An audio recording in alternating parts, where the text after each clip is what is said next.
It was another ordinary evening, and I found myself once again sitting in my usual spot on the living room couch. The glow of the television flickered across the room, but I wasn't really watching it. My thoughts drifted, as they often did these days, toward my wife, Emily.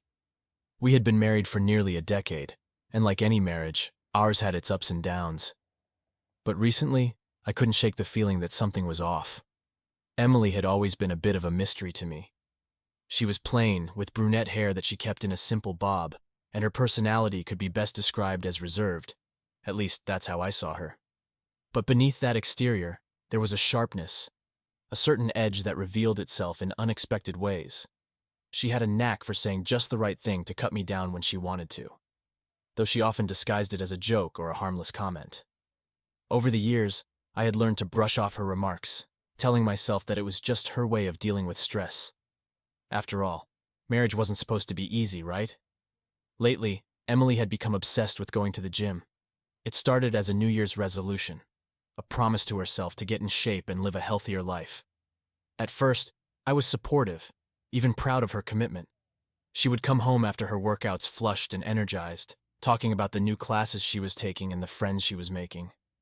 But as the months went by, her enthusiasm began to feel forced. The gym trips became more frequent, almost daily, and she started spending longer hours there. When I asked her about it, she would wave me off with a dismissive laugh, saying, "You know how it is, once you start seeing results, it's hard to stop." But it wasn't just the time she spent at the gym that bothered me. It was the change in her demeanor. Emily, who had always been a bit aloof, had become downright cold. Our conversations were short, often tinged with sarcasm or impatience, and she seemed more interested in her phone than in spending time with me.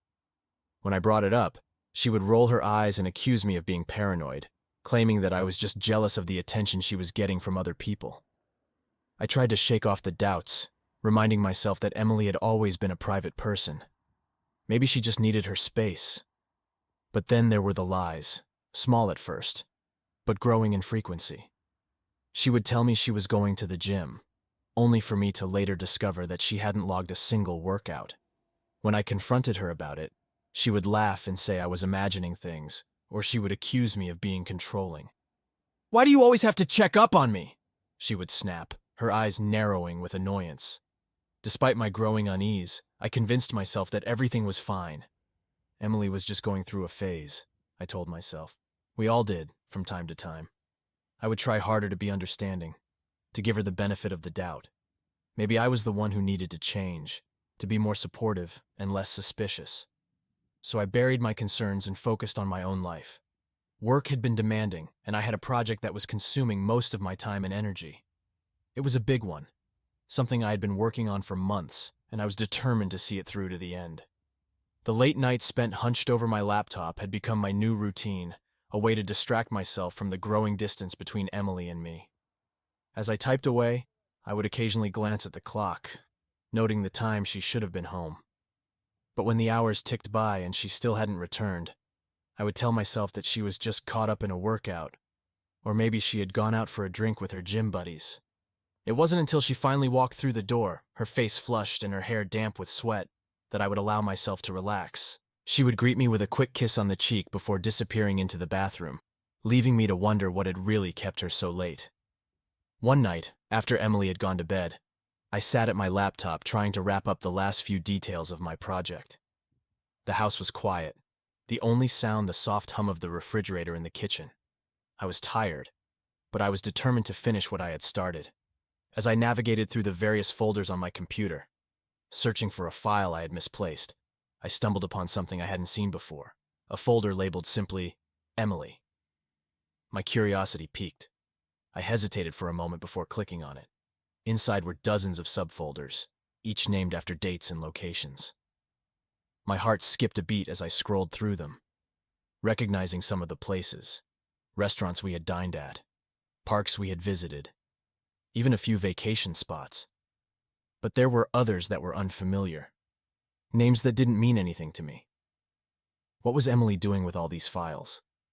And why had she kept them hidden away on my computer? I considered closing the folder and pretending I hadn't seen it. But something in the back of my mind urged me to keep going, to dig deeper.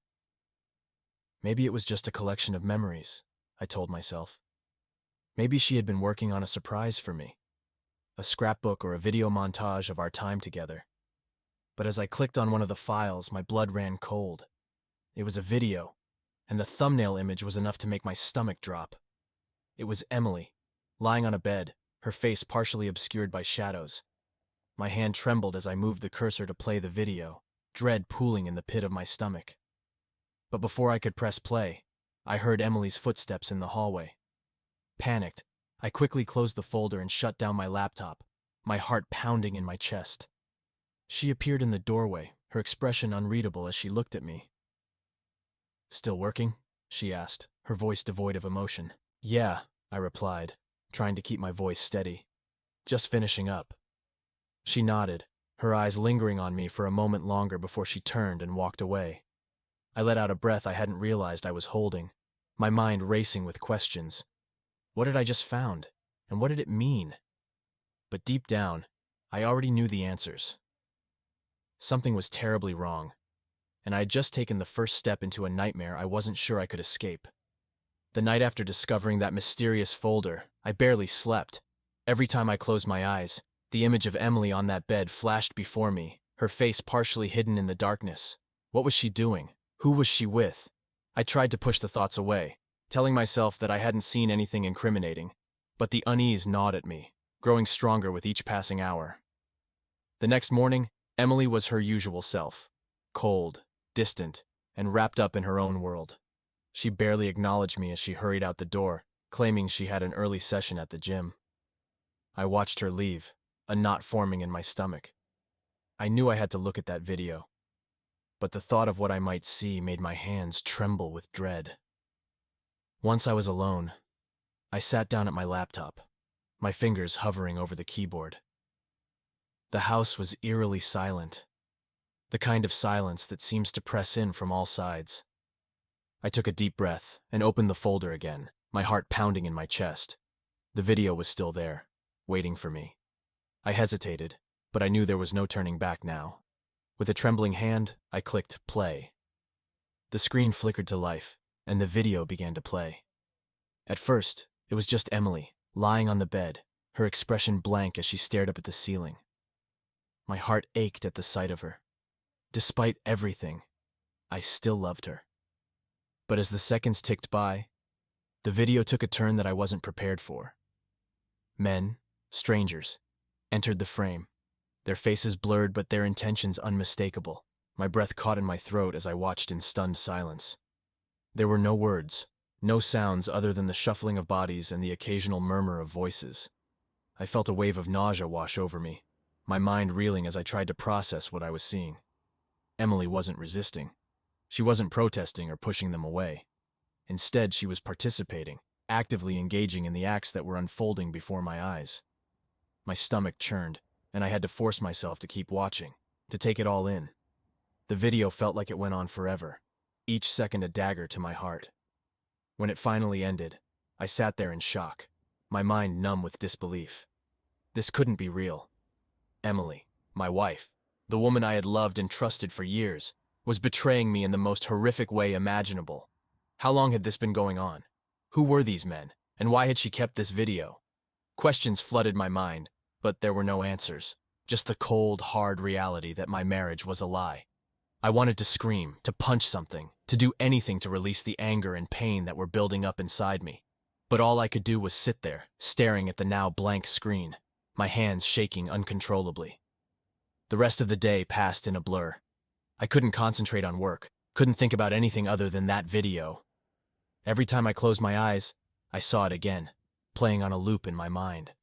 The betrayal was too much to bear, and I didn't know how I was going to confront Emily about it. But I knew I had to. I couldn't pretend that everything was normal, not after what I had seen. That evening, when Emily came home, I tried to act like nothing was wrong. I needed time to figure out what to say, how to approach her without losing control. She was in a surprisingly good mood, chattering on about her workout and how she was making progress on some new exercises. I nodded along, barely listening, my mind still stuck on the images from the video. As she moved around the kitchen, preparing dinner, I found myself studying her, trying to see if there were any signs of guilt or remorse. But Emily was as composed as ever, her expression giving nothing away. How could she act so normal, so indifferent after what she had done? Did she even care? Or had she been hiding this part of herself from me all along? Dinner was a strained affair. I barely touched my food, my appetite gone, but Emily didn't seem to notice. She kept up her one-sided conversation, oblivious to the storm brewing inside me. Every word she spoke felt like a knife twisting in my gut, a reminder of the lies she had been telling me. That night, I lay in bed next to her, wide awake, my mind racing with plans. I needed to confront her, but I also needed to be smart about it. If I just came out and accused her, she might deny everything, or worse, turn it around on me. I had to make sure I was prepared, that I had the evidence to back up my claims. The next morning, I waited until Emily left for the gym before heading back to my laptop. I needed to see if there was more. More videos, more proof of what she had been doing behind my back. My hands were steadier this time as I opened the folder and began to sort through the files. There were dozens of videos, each one labeled with dates and locations. I clicked on a few of them, not sure what I was hoping to find, but knowing that I had to see it through. Each video was worse than the last, showing Emily in various compromising positions with different men, sometimes multiple men at once. My stomach churned with every click. Every new revelation, another blow to my already shattered heart. But it wasn't just the videos that got to me. It was the fact that she had kept them, hidden them away on my computer like some sick trophy. Did she enjoy watching them? Did she get off on the idea of me finding out? The thought made me sick to my core. I spent hours going through the files, my anger growing with each new discovery. By the time I was done, I knew there was no going back. I couldn't keep this to myself any longer. I had to confront Emily, had to make her explain why she had done this to me, to us. When she came home that evening, I was ready. I had rehearsed what I was going to say, how I was going to say it. But as soon as I saw her, all my careful planning went out the window. The sight of her, so calm and collected, made my blood boil. "I need to talk to you," I said, my voice trembling with barely suppressed rage. Emily looked up from her phone, her expression unreadable. "What is it?" I struggled to find the words, my mind racing. How could I possibly explain what I had found without exploding? But before I could say anything, she interrupted me. "If this is about the gym, I really don't want to hear it," she said, rolling her eyes. "I'm tired of your constant nagging." Her dismissive tone pushed me over the edge. All the anger, the hurt, the betrayal that I had been holding back came rushing out. I couldn't stop myself. "I found your videos," I blurted out, my voice shaking with fury. For a moment, Emily just stared at me, her face blank with shock. Then slowly, her expression changed. She didn't deny it, didn't try to explain. Instead, she just looked at me with cold, detached eyes. "What are you going to do about it?" she asked, her voice eerily calm. Her words hit me like a slap in the face. This was the woman I had loved, the woman I had trusted with my life, and now she was challenging me, daring me to take action. I knew then that there was no salvaging our marriage. The woman standing before me was a stranger, someone I no longer recognized. Without another word, I turned and walked out of the room, leaving her standing there. I didn't know what I was going to do next, but I knew one thing for sure. I couldn't stay in this house with her any longer. The lies, the deceit, the betrayal were too much to bear. It was time to start thinking about an exit plan, one that would leave Emily with no doubt that I was done with her for good. The following days were a blur. I avoided Emily as much as possible, spending most of my time either at work or holed up in my home office, pretending to be busy with my project. But every time I closed my eyes, I saw those videos. I replayed the confrontation in my mind, wishing I had handled it differently, wishing I had said more or maybe less. Her cold indifference still haunted me. How she hadn't even tried to explain herself, hadn't offered a single word of apology. It was clear now that our marriage had been a sham, a lie built on her deceit. And yet, despite everything, a part of me still clung to the hope that there was some kind of explanation, something that would make sense of the mess we were in. But deep down, I knew there was no coming back from this. One night as I sat at my desk, I decided to distract myself by working on my project. I had poured months of effort into it, and it was nearing completion. But as I scrolled through the folders on my computer, looking for the latest draft, I realized that I couldn't find it. I frowned, clicking through the directories, searching for the file. It had to be there. I never deleted anything without a backup. But after combing through every folder, I still came up empty. Frustration gnawed at me. This project was important, something I had invested a lot of time and energy into. I couldn't afford to lose it now.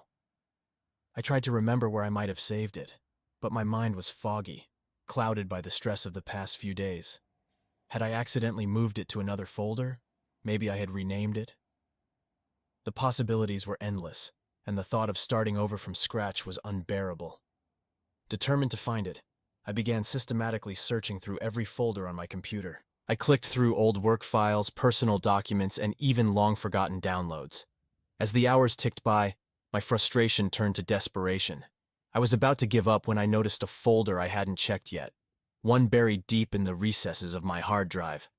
The folder was named simply Private, and I couldn't recall ever creating it. My heart skipped a beat as I opened it, wondering if this was where my project had ended up.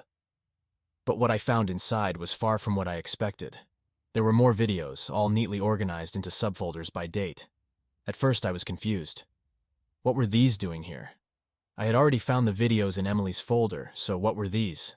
My hands shook as I opened the first file. It was another video of Emily, this time in a different setting, but the content was the same. Her with another man, then another, and another. My breath caught in my throat as I realized what I was looking at. These weren't just more videos. They were different. The dates on the files were recent, more recent than the ones I had found before. I clicked on a few more, each one revealing a new level of betrayal. It was clear that these weren't old mistakes, things she had done in the past. This was ongoing. Even after I had found the initial videos, even after I had confronted her, she had continued. The realization hit me like a ton of bricks. She had never stopped. While I was at work, while I was sitting in the next room, she had been doing this. The woman I had married, the woman I had shared my life with, was leading a double life right under my nose. My stomach turned, and I felt like I was going to be sick.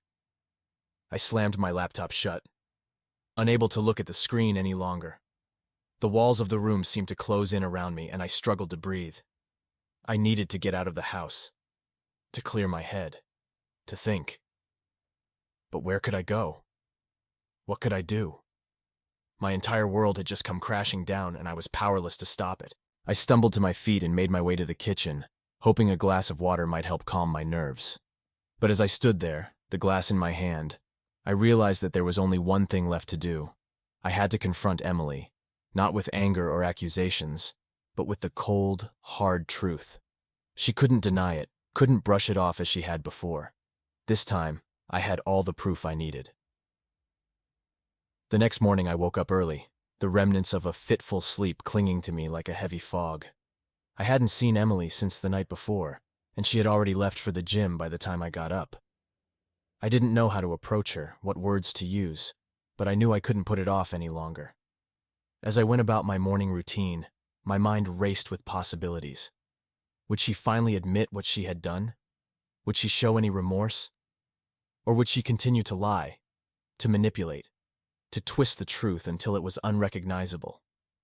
I couldn't predict her reaction, but I was prepared for the worst.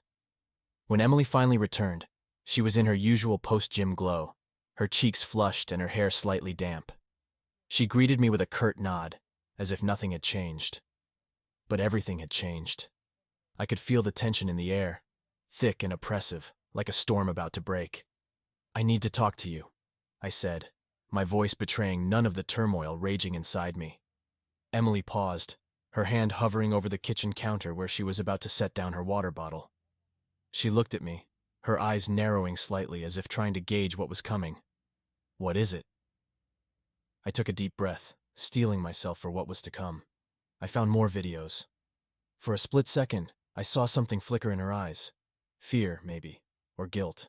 But just as quickly it was gone, replaced by a mask of indifference.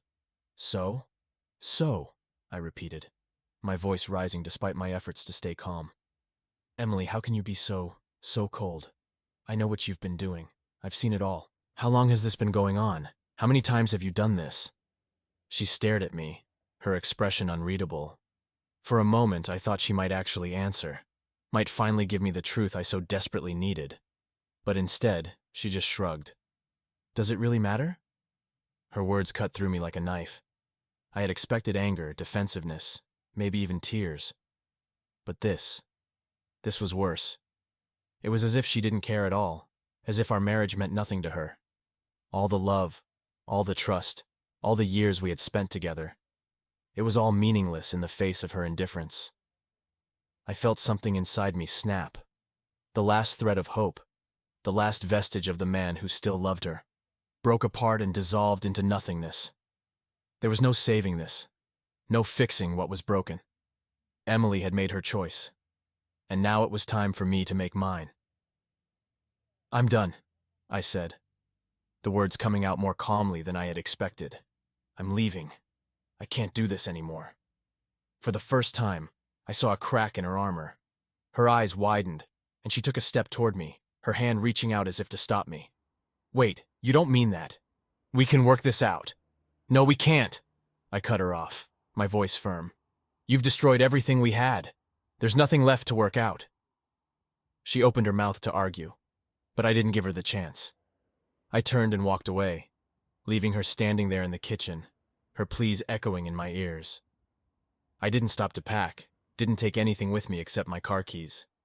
I needed to get out, to put as much distance between us as possible.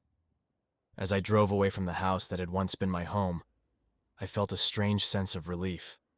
The weight of the lies, the betrayal, the pain, it was all still there, but it was no longer crushing me. For the first time in what felt like forever, I could breathe. The drive away from the house was both liberating and suffocating. I rolled down the windows, letting the cool night air wash over me, hoping it would clear my head. But no matter how far I drove, the weight of what had just happened clung to me, a heavy reminder of the life I was leaving behind. I had no destination in mind.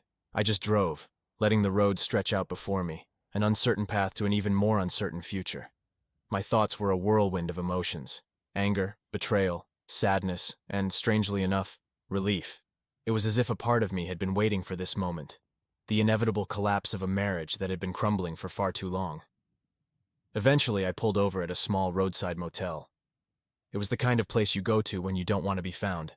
Anonymous, quiet, and far from the judgmental eyes of the world. I checked in, barely registering the clerk's polite small talk, and made my way to the room. It was nothing special, just a bed, a bathroom, and a TV that buzzed with static when I turned it on. But it was a place to hide, a place where I could be alone with my thoughts. As I sat on the edge of the bed, staring blankly at the wall, the reality of what I had done began to sink in. I'd walked away from my marriage, from the life I had built with Emily, without so much as a second glance. And while I knew it was the right thing to do, the finality of it all hit me like a ton of bricks. There was no going back now. My phone buzzed in my pocket, jolting me out of my thoughts. I pulled it out, half expecting it to be Emily, but it wasn't. It was a text from my friend David, asking if I wanted to grab a drink later. For a moment, I considered ignoring it, but then I realized that maybe a drink was exactly what I needed. Anything to take my mind off the chaos that had become my life. I texted him back, agreeing to meet at a nearby bar. It wasn't far from the motel, and the walk would give me a chance to clear my head. I left the room, locking the door behind me, and headed out into the night. The bar was dimly lit, the kind of place where people went to drown their sorrows or forget about their troubles.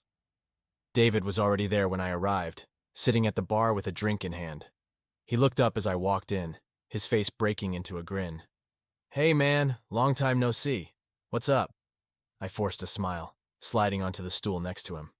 "Not much. Just needed to get out of the house." David eyed me for a moment, his grin fading slightly.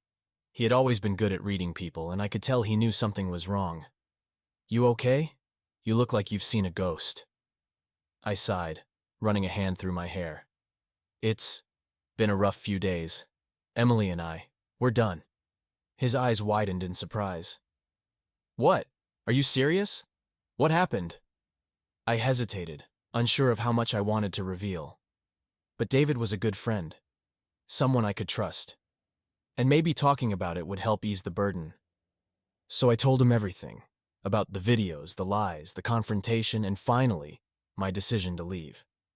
By the time I finished, his expression had gone from shock to anger. "That's messed up, man," he said, shaking his head. "I can't believe she did that to you.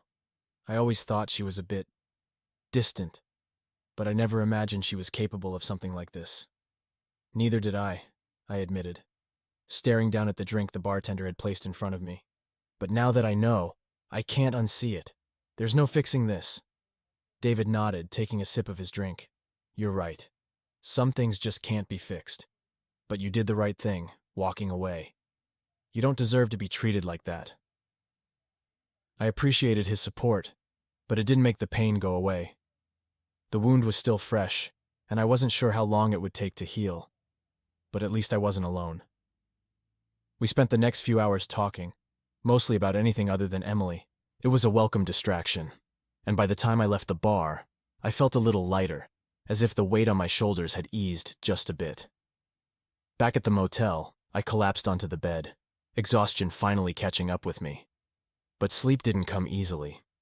My mind kept replaying the events of the past few days, the confrontation with Emily, her cold indifference, and the realization that the life I had known was over. When I did finally drift off, my sleep was plagued by nightmares, visions of Emily with those men, her face a mask of apathy as she betrayed me over and over again. I woke up in a cold sweat, my heart racing, and it took me a few moments to remember where I was. The motel room felt suffocating, the walls closing in on me, and I had to remind myself that I was safe, that I was no longer trapped in that toxic relationship. The next morning, I knew I couldn't stay in the motel forever. I needed to figure out what my next steps were, how to rebuild my life from the ashes of my marriage. But first, I needed to face Emily one last time. There were things that needed to be settled, loose ends that had to be tied up before I could move on. I returned to the house later that afternoon, my stomach in knots as I parked in the driveway. The sight of the place filled me with a mix of anger and sadness. This had been our home, the place where we had built our life together. And now it was nothing more than a reminder of the lies that had torn us apart. Emily was sitting in the living room when I walked in, her expression unreadable. She looked up as I entered, her eyes narrowing slightly. "You came back." "I came to get my things," I said flatly, "and to talk about what happens next." She didn't respond, just watched me as I walked past her and headed upstairs to our my bedroom. I grabbed a suitcase from the closet and started packing, throwing clothes, toiletries, and anything else I could think of into the bag. It was a strange feeling, packing up my life like this, as if I were closing the door on one chapter and opening another. When I came back downstairs, Emily was still sitting in the same spot, her hands clasped tightly in her lap. She looked like she wanted to say something, but I didn't give her the chance. I needed to keep this as brief and painless as possible. "I'll be staying somewhere else for now," I said, my voice cold and detached. "I'll contact a lawyer tomorrow and we can start the process. I don't want this to drag out any longer than it has to." Her eyes flashed with something, anger, maybe, or regret, but she quickly masked it. "You're really going through with this, then?" "Yes," I replied, meeting her gaze. "This marriage is over, Emily. You made sure of that." For a moment, I thought she might argue, might try to convince me to stay, but instead she just nodded, her expression hardening. "Fine, if that's what you want." "It's what I need," I corrected, turning to leave. As I reached the door, she spoke again, her voice soft but laced with bitterness. "You're just going to walk away? After everything we've been through?" I paused, my hand on the doorknob. I wanted to say something, to respond to her accusation, but the words wouldn't come. Instead, I just shook my head and walked out, the door closing behind me with a finality that echoed in my chest. The drive back to the motel was a blur, my mind racing with 1,000 different thoughts. It was over. The marriage, the lies, the pain. It was all over. But as I pulled into the motel parking lot and turned off the engine, I realized that the hardest part was yet to come. I had to start over, to rebuild my life from the ground up. And while the road ahead was uncertain, I knew one thing for sure. I wouldn't let this break me. I had survived the betrayal, the lies, and the heartbreak. Now it was time to take control of my life, to find a way to move forward, one step at a time. The days after I left Emily were a strange mix of freedom and despair. On one hand, I no longer had to endure the cold indifference, the lies, and the betrayals that had become a part of my daily life. But on the other hand, I was left with an overwhelming emptiness. The life I had known, the plans I had made, all of it was gone, leaving a void that I didn't know how to fill. I moved into a small apartment not far from my old neighborhood. It wasn't much, just a one-bedroom place with basic furniture and a view of the alley behind the building. But it was mine, and that was what mattered. I spent the first few days unpacking, trying to make the space feel like home, but it was hard to shake the sense of loss that hung over me like a cloud. My friends and family reached out, offering their support, but I found it difficult to talk about what had happened. I appreciated their concern, but the words felt hollow, as if they couldn't fully grasp the depth of my pain. Even David, who had been there for me from the beginning, didn't quite know what to say. He offered to come over, to hang out, but I always made excuses, telling him I needed some time alone. The truth was, I didn't know how to be around people anymore. The betrayal had shaken my faith in everything, and I wasn't sure how to trust anyone again. Work became my refuge. I threw myself into my job, taking on extra projects, working late into the night, anything to keep my mind occupied. My coworkers noticed the change in me, how I was quieter, more focused, but they didn't ask questions. They probably assumed I was going through a rough patch, but they had no idea just how deep the wound ran. As the days turned into weeks, I started to find a new rhythm. I developed a routine: work, gym, home, sleep, rinse and repeat. It was monotonous, but it kept me moving forward, one day at a time. The nights were the hardest, though. I still had trouble sleeping, the memories of Emily's betrayal replaying in my mind like a broken record. No matter how hard I tried to push them away, they always found a way to creep back in, reminding me of everything I had lost. One evening, after a particularly grueling day at work, I decided to stop by the old bar where I had met David that first night after leaving Emily. I hadn't been back since then, but something about the familiar surroundings called to me, like a reminder of who I used to be before everything fell apart. The bar was just as I remembered it, dimly lit, with the same old jukebox playing classic rock in the corner.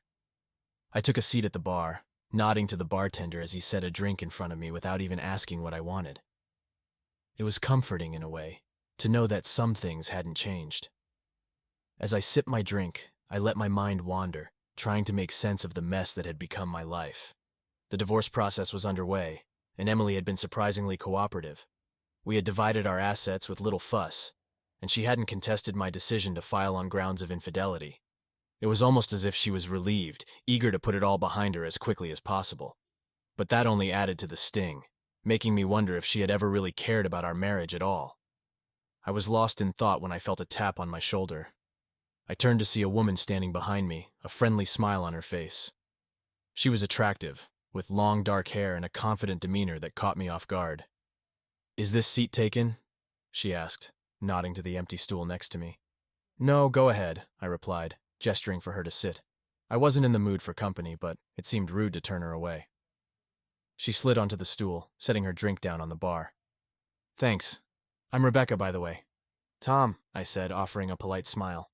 I took another sip of my drink, hoping that would be the end of the conversation, but Rebecca seemed determined to chat. "You look like you've had a rough day," she said, glancing at me with a sympathetic expression. I let out a bitter laugh. "You could say that." She didn't pry, didn't ask for details, which I appreciated. Instead, she just nodded, as if she understood. I've had my share of rough days too, but sometimes a drink and a little conversation can make it better, don't you think? I wasn't so sure about that, but I nodded anyway, not wanting to be rude. We talked for a while, mostly about mundane things. The weather, work, the usual small talk that fills the silence between strangers. I found myself relaxing a bit, the familiar routine of conversation helping to ease the tension I had been carrying around for so long.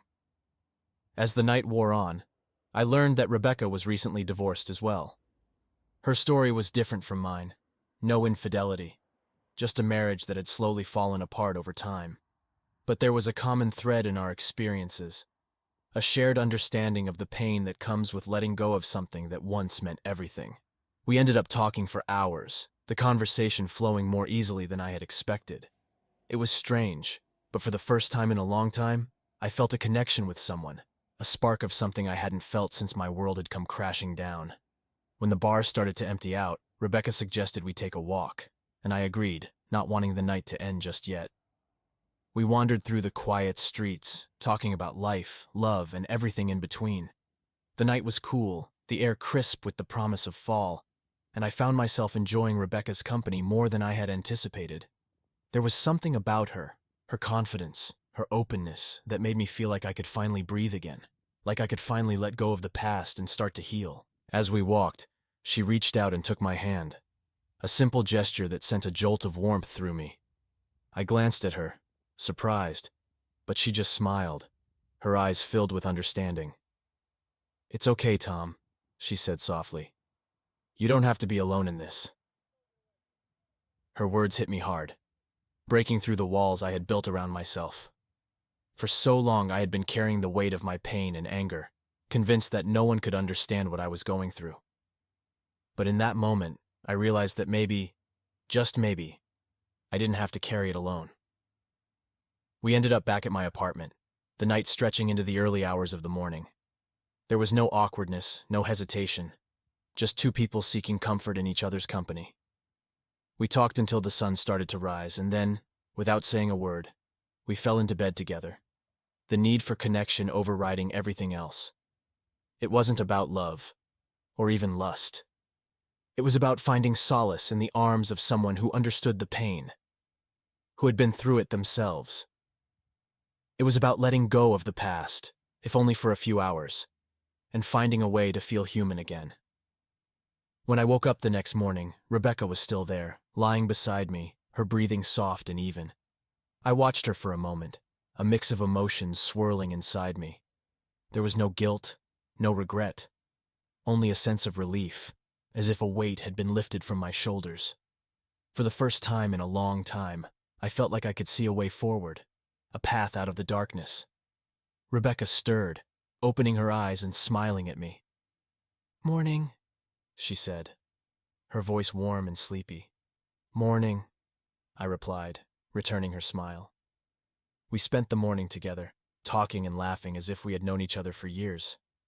There was no need to define what we were or where this was going. We were just two people who had found each other in the midst of our pain, and for now, that was enough. As the days turned into weeks, Rebecca and I continued to see each other, finding comfort in each other's company as we navigated the aftermath of our failed marriages. We didn't rush things, didn't try to force anything. We just let things unfold naturally, taking it one day at a time. And slowly, the pain began to fade. The memories of Emily and the betrayal that had shattered my life started to lose their hold on me. They were still there, still a part of my story, but they no longer defined me. I was more than what had happened to me, more than the sum of my pain. Rebecca helped me see that, helped me find a way to move forward, and in turn, I helped her do the same. We were both healing, both learning how to live again, and it felt like a new beginning, a second chance at happiness. It wasn't easy, and there were still days when the past crept back in, threatening to pull me under. But with Rebecca by my side, those days became fewer and farther between. I was no longer alone in this journey, no longer defined by the betrayal that had once consumed me.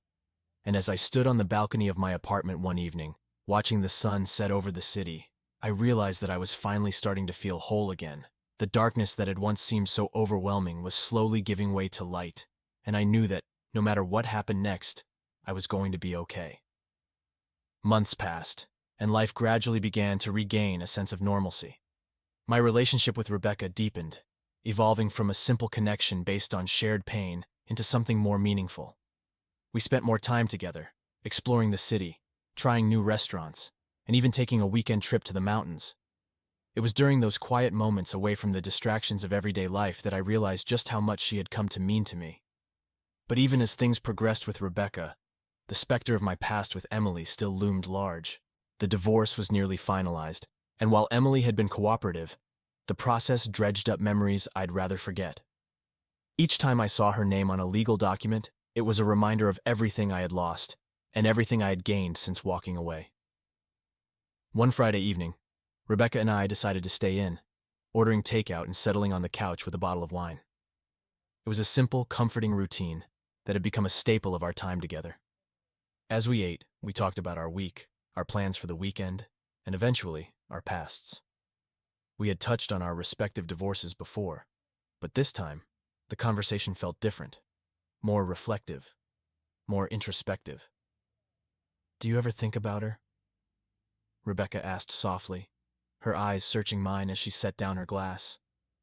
I hesitated, unsure of how to respond. Of course, I thought about Emily. How could I not?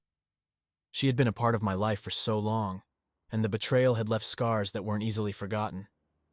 But those thoughts were different now, less painful, more distant. Sometimes, I admitted, setting my plate aside. But it's not like it used to be.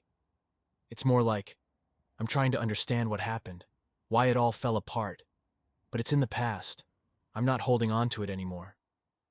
Rebecca nodded, her expression thoughtful. I know what you mean. It's hard to let go, but it's necessary if you want to move forward. I think I'm finally starting to let go too. We sat in comfortable silence for a while, the weight of the conversation settling between us. It was a relief to be able to talk about these things without fear of judgment, to be open about the pain we had both endured. As the evening wore on, Rebecca's phone buzzed with a text message. She glanced at it, her brow furrowing slightly. "It's my ex," she said, showing me the screen. The message was short, a simple request to talk. "Do you want to?" I asked, trying to keep my tone neutral. I knew Rebecca's divorce hadn't been as traumatic as mine, but I also knew that her ex had a way of pulling her back into old patterns. She sighed, putting the phone down. "I'm not sure. Part of me feels like I should, for closure or something. But another part of me just wants to leave it all behind." I reached for her hand, squeezing it gently. "You don't owe him anything. You've moved on, and you're building a new life. Don't let him drag you back into the past." Rebecca smiled, leaning in to kiss me. "You're right. I don't need closure from him. I've already found it in other ways." We spent the rest of the night talking, the conversation flowing from light-hearted topics to deeper reflections on where we were in our lives. By the time we went to bed, I felt closer to Rebecca than ever before. It was as if the last remnants of our pasts had finally been laid to rest, allowing us to fully embrace the future. But life has a way of throwing curveballs, just when you think you've got everything figured out. The next morning, as I was getting ready to head out for a run, my phone rang. I glanced at the screen, my heart skipping a beat when I saw the name, Emily. It had been weeks since we'd last spoken, our communication reduced to the bare minimum required to finalize the divorce. I debated whether to answer, but curiosity and a lingering sense of unfinished business got the better of me. "Hello?" I said, trying to keep my voice steady. "Tom, it's me," Emily replied, her voice quieter than I remembered. There was a pause, as if she was unsure how to continue. "I know this is out of the blue, but can we talk?" The request caught me off guard. I hadn't expected to hear from her again, not like this. Part of me wanted to hang up, to tell her there was nothing left to say. But another part of me, the part that still needed answers, agreed. "Okay," I said after a moment, "when and where?" She suggested a coffee shop downtown, one we used to frequent during the early days of our marriage. The choice of location felt deliberate, almost nostalgic, but I pushed that thought aside. This wasn't about reliving old memories. It was about finally closing the door on that chapter of my life. When I arrived, Emily was already there, sitting at a corner table with a cup of coffee in front of her. She looked different, thinner, more tired, as if the past few months had taken a toll on her as well. I approached the table, my heart pounding in my chest as I sat down across from her. "Thanks for meeting me," she said, her voice tentative. I nodded, not trusting myself to speak just yet. The last time we had been this close, it had ended in anger and heartbreak.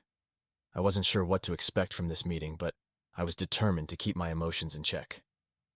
Emily took a deep breath, her hands fidgeting with the cup in front of her.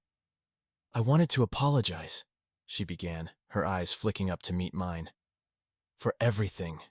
For the lies, the betrayal. I know I hurt you in ways that can't be undone. Her words hung in the air, and I waited for the anger to rise, for the bitterness to come flooding back. But it didn't. Instead, I felt a strange sense of calm, as if I had finally made peace with what had happened. I appreciate that, I said quietly. But you need to understand that what you did, it broke something in me. It's taken me a long time to rebuild, and I'm still not sure I'm there yet. Emily nodded, tears welling up in her eyes. I know, and I hate myself for it. I was selfish, I was reckless, and I lost the best thing that ever happened to me because of it. There was a time when those words would have given me a sense of satisfaction, a feeling of vindication. But now, they just felt hollow. I didn't need her guilt or her regret. I had moved past that, moved on to something better. I'm not looking for forgiveness, Emily continued, her voice breaking. I just needed to tell you that I'm sorry, and that I hope you can find it in your heart to be happy again, with or without me. I stared at her for a long moment, trying to process the flood of emotions that were washing over me. This was the closure I had been seeking, the final piece of the puzzle that had eluded me for so long. But as I sat there listening to her apology, I realized that I didn't need it. I'd already found my own closure, my own way forward. Thank you, I said finally, my voice steady. But I've moved on, Emily. I've found someone who makes me happy, someone who respects me and values what we have. I wish you the best, but my life is in a different place now. Her face crumpled, the tears she had been holding back finally spilling over. I could see the pain in her eyes, the regret that she would carry with her for the rest of her life. But that was her burden to bear, not mine. We sat in silence for a few moments, the weight of everything unsaid hanging between us. Finally, Emily nodded, wiping her tears with the back of her hand. I understand. I'm glad you found happiness, Tom. You deserve it. I didn't have anything else to say, so I simply stood up, giving her a small nod before turning to leave. As I walked out of the coffee shop, the cool breeze hit my face, a reminder that I was free. Free from the past, free from the pain, free to build a new life with someone who truly cared about me. When I returned to my apartment, Rebecca was waiting for me, a concerned look on her face. How did it go? She asked, pulling me into a hug as soon as I walked through the door. It went fine, I said, holding her close. It was. Closure, I guess. But I realized something while I was there. What's that? She asked, pulling back to look at me. That I'm done with the past, I replied, smiling down at her. I'm ready to move forward. With you. Her eyes softened, and she leaned up to kiss me. I'm glad to hear that, because I'm ready too. And just like that, the weight of the past lifted, leaving only the future ahead. A future that I was finally ready to embrace, with Rebecca by my side. The months that followed were a testament to the power of healing and new beginnings. My relationship with Rebecca blossomed into something truly beautiful. We spent more time together, exploring life with a sense of freedom that I hadn't felt in years. The darkness that had once shadowed my life was slowly being replaced by light, warmth, and genuine happiness. We moved in together after a few more months of dating. It was a big step, one that I had been hesitant to take so soon after my divorce. But with Rebecca, everything felt right. She was patient, understanding, and never pushed me to move faster than I was comfortable with. It was that sense of mutual respect and care that made me realize how different this relationship was from my marriage to Emily. Our new home was a cozy apartment in a quiet neighborhood, a place where we could truly start fresh. We spent our weekends decorating, making the space our own, and filling it with memories that were just ours. There were no remnants of the past here, no ghosts of old relationships. It was a place of healing, of love, and of hope. One evening, as we sat on the couch with a bottle of wine talking about our future, Rebecca brought up something that had been on my mind for a while. Do you ever think about getting married again? She asked, her voice soft and tentative. The question hung in the air between us, heavy with meaning. I had thought about it, of course, But the idea of marriage had always been tinged with the pain of my past, the memories of how everything had gone wrong. Yet with Rebecca, those fears seemed to melt away. I do, I admitted, meeting her gaze. But it's different this time. With you, I feel like we're building something real, something that can last. I'm not afraid of it anymore. She smiled, her eyes shining with love.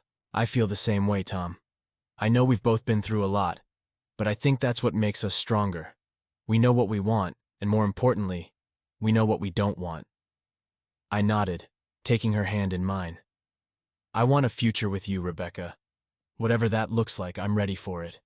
She leaned in and kissed me, a soft, lingering kiss that spoke volumes. When she pulled back, her smile was wider, more certain. Then let's make that future together. And we did. A few months later, on a beautiful spring day, I proposed to Rebecca. It wasn't a grand, elaborate proposal, but it was perfect in its simplicity. We were hiking in the mountains, one of our favorite activities, and as we reached the summit, with the world spread out below us, I got down on one knee and asked her to marry me. Her answer was an enthusiastic yes, and as we embraced, I felt a sense of peace and joy that I hadn't known in a long time. This was the start of something new, something that would be built on love, trust, and respect. The wedding was a small, intimate affair, attended by our closest friends and family. It wasn't about the extravagance or the show. It was about us, about the love we had found, and the life we were about to begin together. As I stood at the altar, watching Rebecca walk down the aisle, I felt a surge of emotions: gratitude, love, and above all, hope. We exchanged vows that we had written ourselves, promises that came from the heart. I promised to love and cherish her, to support her in all that she did, and to never take her for granted. She promised the same, and as we sealed those promises with a kiss, I knew that this was where I was meant to be. The reception was a joyful celebration, filled with laughter, music, and dancing. David, who had been by my side through everything, gave a heartfelt speech, and Rebecca's best friend shared stories of our journey together. It was a night of pure happiness, the kind that comes when you know you've found your true partner in life. As the evening wore on, Rebecca and I stole a moment away from the crowd, stepping out onto the balcony to catch our breath. The stars were shining brightly above, and as we stood there, hand in hand, I felt a sense of completeness that I had never known before. "This is just the beginning," Rebecca said softly, leaning her head against my shoulder. I nodded, wrapping my arm around her. The beginning of the rest of our lives. We stood there in silence for a while, just enjoying the moment, the feeling of being together. The past was behind us, and the future was full of promise. We had found each other in the midst of pain and heartbreak, and together, we had created something beautiful. But life, as I had learned, is full of surprises. Just when you think you have everything figured out, it throws you a curveball. It was a few weeks after our wedding when I received a phone call that would change everything. I was at work going through some emails when my phone buzzed with an incoming call. The number was unfamiliar, but something told me to answer. "Hello?" I said, a hint of curiosity in my voice. "Tom, it's Emily." My heart skipped a beat at the sound of her voice. I hadn't spoken to her since that final meeting at the coffee shop, and I had no desire to reopen old wounds, but the urgency in her voice stopped me from hanging up. "What do you want, Emily?" I asked, trying to keep my tone neutral. There was a pause on the other end, and when she spoke again, her voice was shaky. I need to talk to you. It's important." I sighed, glancing at the clock. "I don't know if that's a good idea. We've both moved on, and I don't see the point in dredging up the past." "I know, and I'm sorry to bother you. But this isn't about us," she said quickly. "It's about something I found, something you need to know." My curiosity was piqued, despite my better judgment. "What is it?" "It's not something I can explain over the phone. Can we meet? Just this once, I promise. After that, you'll never hear from me again." I hesitated, torn between the desire to leave the past behind and the nagging feeling that something wasn't right. In the end, I agreed to meet her, if only to get some closure and put whatever this was to rest. We met at a small park, a neutral place where we could talk without the weight of old memories pressing down on us. Emily was already there when I arrived, sitting on a bench with a folder in her lap. She looked different, more fragile, more vulnerable than I had ever seen her. "Thanks for meeting me," she said, her voice barely above a whisper. I nodded, sitting down beside her. "What's this about, Emily?" She took a deep breath, holding out the folder. "I found this after you left. I didn't know what to do with it, but I thought you should have it." I took the folder from her, my hands shaking slightly as I opened it. Inside were documents, photos, and letters, pieces of a puzzle I hadn't even known existed. As I flipped through them, my heart sank. There were bank statements, signed contracts, and correspondence that detailed a life Emily had been leading in secret, even before the betrayal I had uncovered. "What is this?" I asked, my voice trembling with shock. "It's everything," she said, her eyes filled with regret. "The lies, the money, all of it. I'm so sorry, Tom. I thought I could handle it on my own, but it just got out of control. And then, when you found out about the other things, I knew there was no going back." I stared at the documents, the weight of what I was seeing pressing down on me like a ton of bricks. This wasn't just about infidelity.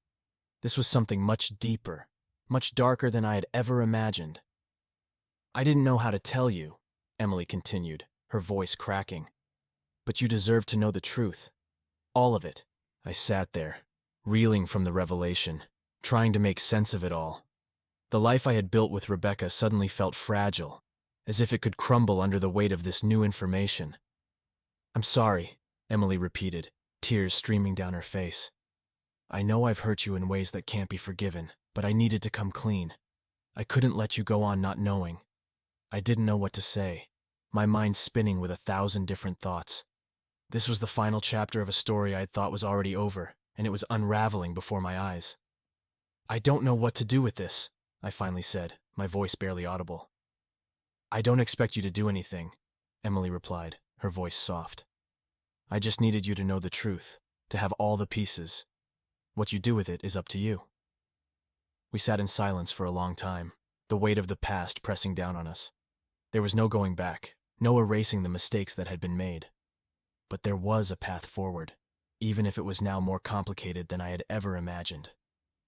"I'm sorry, Tom," Emily said again as she stood up to leave. "For everything." I watched her walk away, the folder still clutched in my hands, a symbol of the life we had once shared, and the secrets that had torn it apart. As I drove home, the documents in the passenger seat beside me, I realized that this was a crossroads, a moment where the past and the future collided. I had a choice to make, one that would define the rest of my life. When I walked through the door, Rebecca was there to greet me, her smile lighting up the room. But as she saw the look on my face, her expression changed to one of concern. "What's wrong?" she asked, her voice full of worry. I hesitated, unsure of how to begin, but as I looked into her eyes, I knew that the only way forward was with honesty and trust, the foundation of everything we had built together. "I need to talk to you," I said, holding up the folder. "There's something you need to know." And as we sat down together, ready to face whatever came next, I knew that no matter what the future held, we would face it together. This was the final chapter of my old life, and the beginning of a new one where the truth, no matter how painful, would always come first.